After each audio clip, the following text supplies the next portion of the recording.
The science of loot boxes. Are they gambling? Are loot boxes just harmless fun, or are they a form of gambling? Let's break it down and see what the science says. Loot boxes are virtual items in video games that contain randomized rewards. These rewards can range from cosmetic items to gameplay-enhancing power-ups. They are often purchased with real money, adding a layer of financial risk to the gaming experience. This raises questions about their potential impact on players. Loot boxes are everywhere in gaming, from FIFA and Call of Duty to Genshin Impact and Overwatch. But are they just a fun way to unlock skins and rewards, or do they promote gambling-like behavior? Let's dive into the science behind it. Loot boxes exploit psychological principles to keep players engaged. Understanding these tactics is crucial for responsible gaming. The element of surprise is a key factor. Players are drawn to the anticipation of what they might receive. This anticipation triggers the release of dopamine, a neurotransmitter associated with pleasure and reward. This makes opening loot boxes feel exciting and rewarding. Opening a loot box gives a dopamine rush, similar to slot machines. The uncertainty and excitement keep players hooked. The brain's reward system is activated by the unpredictable nature of loot boxes. This creates a feedback loop that encourages repeated purchases.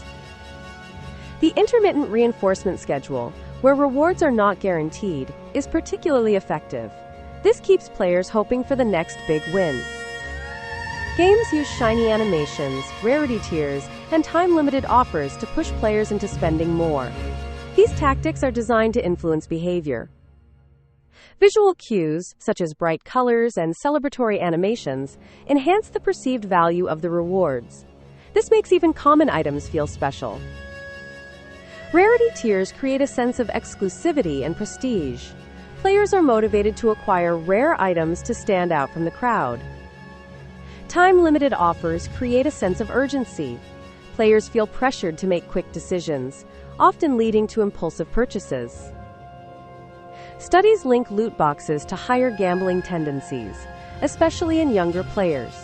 This raises concerns about the potential for addiction.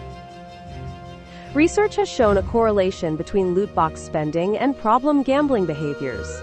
This suggests that loot boxes may act as a gateway to gambling. Some studies have found that individuals with a history of gambling are more likely to spend money on loot boxes.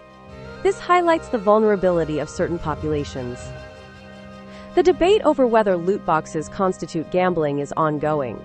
Different countries have taken different stances on the issue.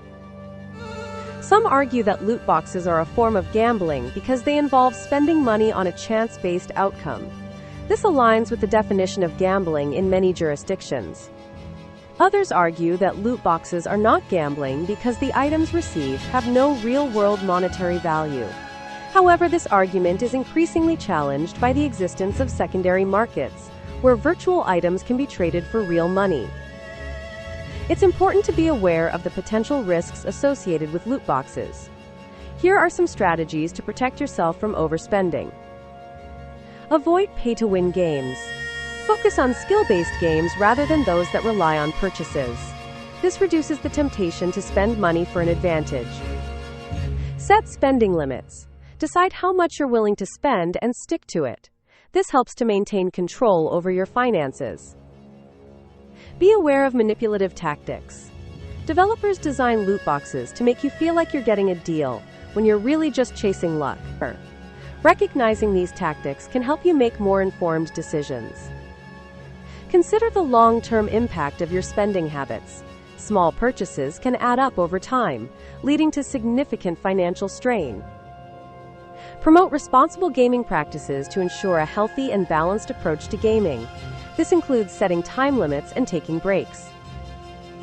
Encourage open communication about gaming habits and potential risks. This can help to identify and address problems early on. Support initiatives that promote responsible gaming and protect vulnerable individuals. This can help to create a safer and more enjoyable gaming environment for everyone. What's the most you've ever spent on in-game items? Be honest. Drop your answer in the comments. Like, share, and amp. Subscribe for more gaming insights. Let's keep the conversation going and help each other game responsibly.